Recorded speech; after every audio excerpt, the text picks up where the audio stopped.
Hey folks, I'm Brent Easton with Easton Farms. Welcome back to the channel. Well, I thought I'd take a minute here to catch some video footage of the bull mob. This is most all of my bulls. I've got 3 more that aren't in here. One's up the top of the hill. He was being stubborn. I couldn't get him in here. The other 2 are over at my home place. They were actually bottle babies, and I just never have brought them back over here. But, well, these boys here look pretty good. Pretty good condition. They've just gone through a really crappy winter.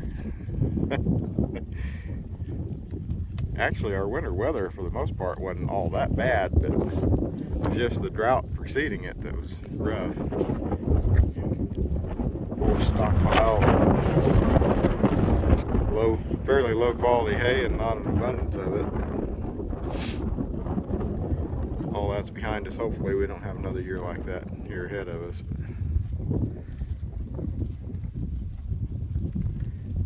Yeah, you can see where we already grazed this several times. It was hayed last year, so I have this is part of the same 20 acres that I got on video the other day that I had planted some annual ryegrass in. You might be able to catch some strips of that on camera there.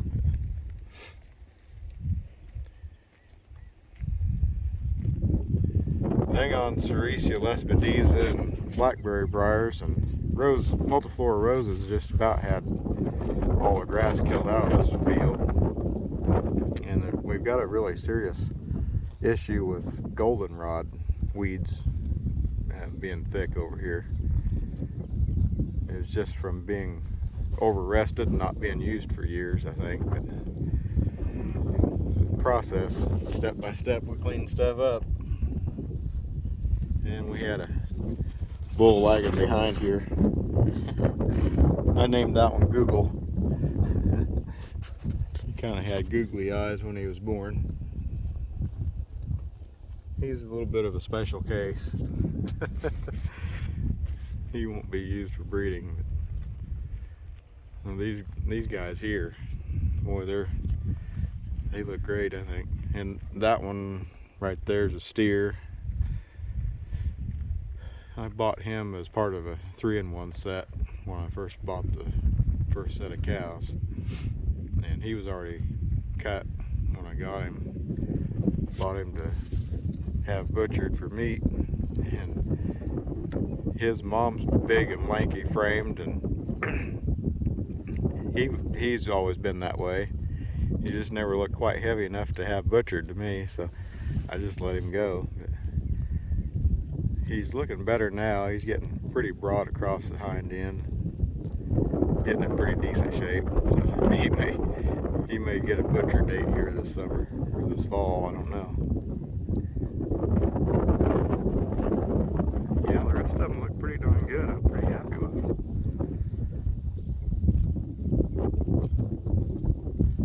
I've got a couple of these sold. Just a couple of the older ones. I think this one here and one of the medium-sized ones. I think that one over yonder. And that's my herd sire right there, the biggest one.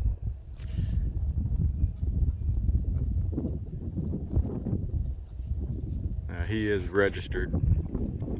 He's registered as I think his tag number is 8, and I think he's registered as Celebrity under the name. I have not registered any of the calves that I've gotten since I had them. These aren't sired from my herd sire. They were part of the 3-in-1s. The mamas was pregnant with them when I got them, and then they dropped that first fall. He was already on the ground and tagged and registered when I got him. But he was the first calf, and one of these is his brother. Actually, I think his mother. Yeah, now his mother didn't end up having a calf, or she lost it and I never did find it. I'm not sure which, but his mother's number 68, and she never did have another calf that I found. But I don't know if she aborted. They were all preg checked and they were all pregnant, but anyway, for whatever reason she never appeared with a calf, so I don't know what happened there. And I was watching them pretty close, so I don't think we lost one, so I don't know what happened.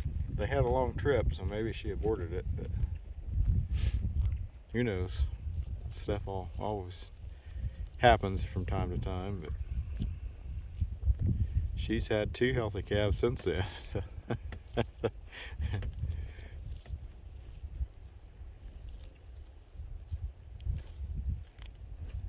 Yeah, I'm not too, I don't get too aggressive with the calling stuff. I know a lot of the big name graziers scream and yell, call, call, call. And it's probably the right thing to do, but I don't know. I'm more lenient. Just depends on the circumstances. If a cow just came up open every time around, I'd say, yeah, call her, but I don't know. Seems like I'd give them one chance, and if they end up open again, I'd get rid of them. But anything can happen that one time. She could have, if you don't preg check, you know, she could have taken and eaten something poison and aborted, or you know, any number of things that could happen. So I don't know. I tend to be pretty lenient on it, but of course I was building a herd there for 3 years. I didn't have the numbers that I felt like I could afford to just pull animals for every little this and that reason. But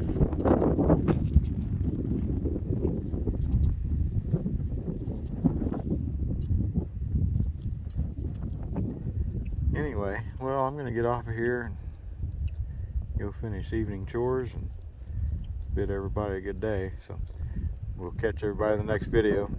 Y'all have a good one. Bye bye.